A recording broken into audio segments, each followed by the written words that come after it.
good to go, sir.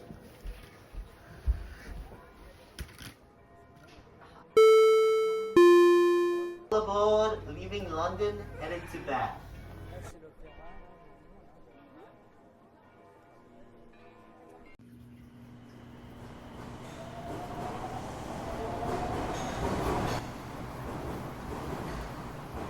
Now departing from London.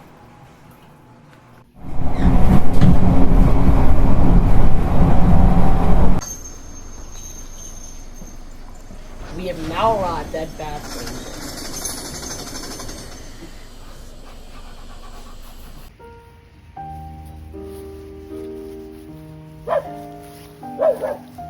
Hello, sir. Do you know any fairly cheap hotels that would take me in around this time of night? Tell them to try the Bell and Dragon. They might take you in. It's about a quarter mile on the other side of the street. Thank you, sir.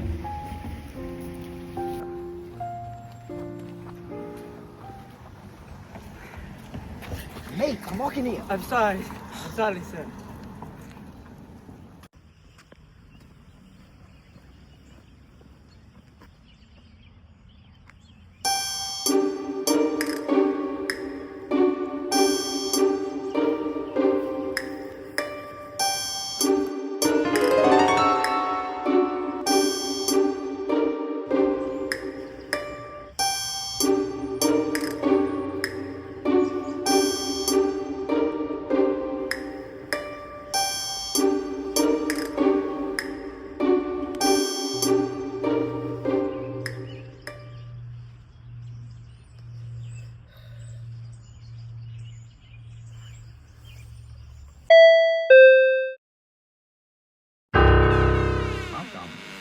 Oh, I haven't even took my finger off the doorbell. I saw the notice on your window. Yes, I know. I was wondering about a room. Yes, my dear boy. I have a room saved for you upstairs. I was on my way to the Bell and Dragon, but the notice on your window caught my eye. My dear boy, why don't you come in out of the cold? It's nice and toasty in here.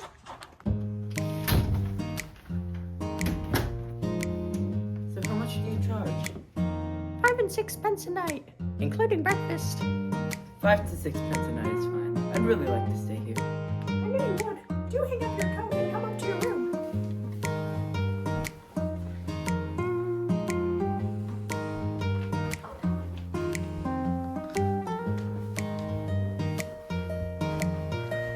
You have an old children's house. It's not often I get visitors.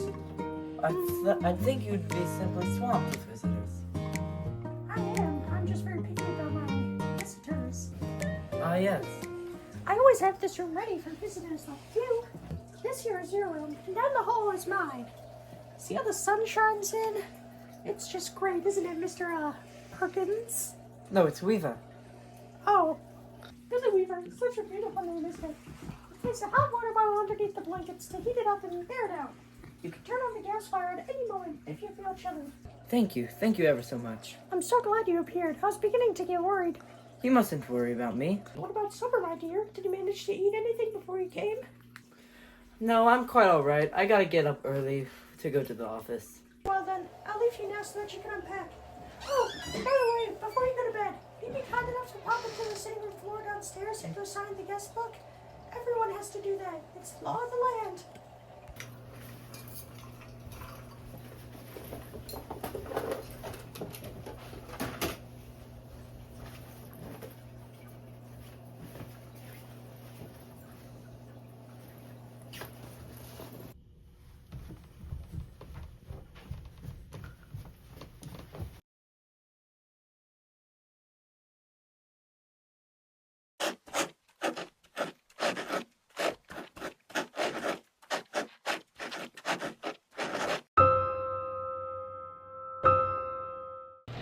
Gregory Temple, Christopher Mulholland.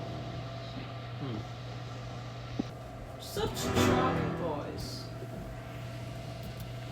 They sound somewhat familiar. They do. How interesting. I'm almost positive I've heard those names before. Isn't that queer? Maybe it was in the newspapers. They weren't famous in any way, were they? Oh. No, I don't think they were famous, but they were extraordinarily handsome. Both of them. I can promise you that. They were tall, young, and handsome. my dear, just exactly like you. And small. Look here, the last entry is over 2 years old. Dear me. I would never have thought it. How does time fly all away from us, doesn't it, Mr. Wilkins? It's Weaver. W-E-A-V-E-R. Oh, of course it is. How silly of me. Do I apologize?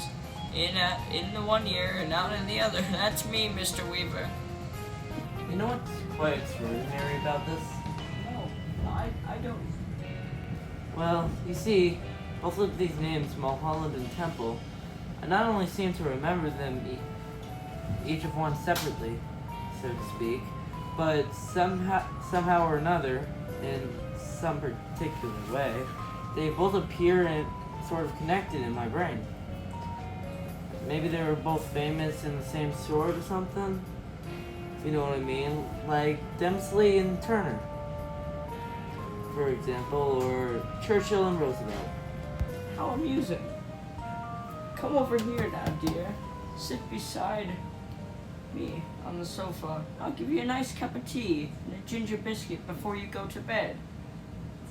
You really shouldn't bother. I didn't mean you to do anything like that. I'm almost positive I saw them in the newspaper. I'll think of it in a second. I'm sure I will. Now wait a minute. Wait just a minute. Mulholland. Christopher Mulholland. Wasn't that the name of the Eton schoolboy who was in a walking tour through the West Country? Then all of a sudden... Milk and sugar? Yes, please. And all of a sudden... Elton schoolboy? Oh no, my dear, that can't be possibly right. Because Mr. Mullahan was certainly not an Elton schoolboy when he came to me. He was a Cambridge undergrad. Come over here and sit next to me. Warm yourself in front of this lovely fire. I have tea set for you.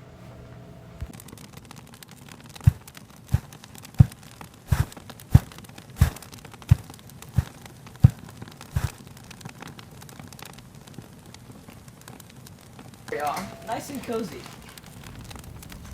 Mr. Mullahan was a great one for his tea. Never in my life have I seen anyone drink as much tea as sweet Mr. Mullahan.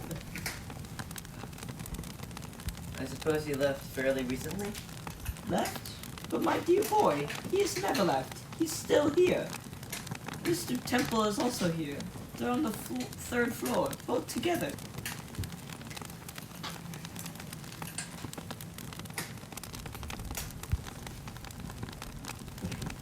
That parrot. You know something? It had me completely fooled. When I first saw it from the street, I swore it was alive. Alas, no longer. It's most terribly clever how it was done. It doesn't look the least bit bad. Who did it? I did. You did? Of course. And have you met my little Basil as well?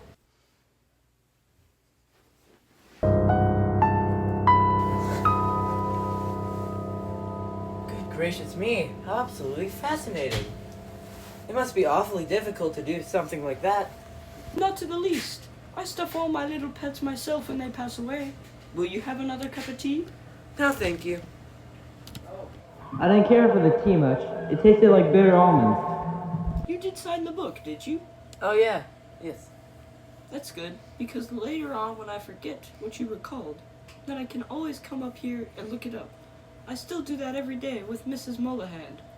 And Mr. Temple. Gregory Temple. Excuse my asking, but there hasn't been any other guests here except them in the last 2 or 3 years. No, my dear. Only you.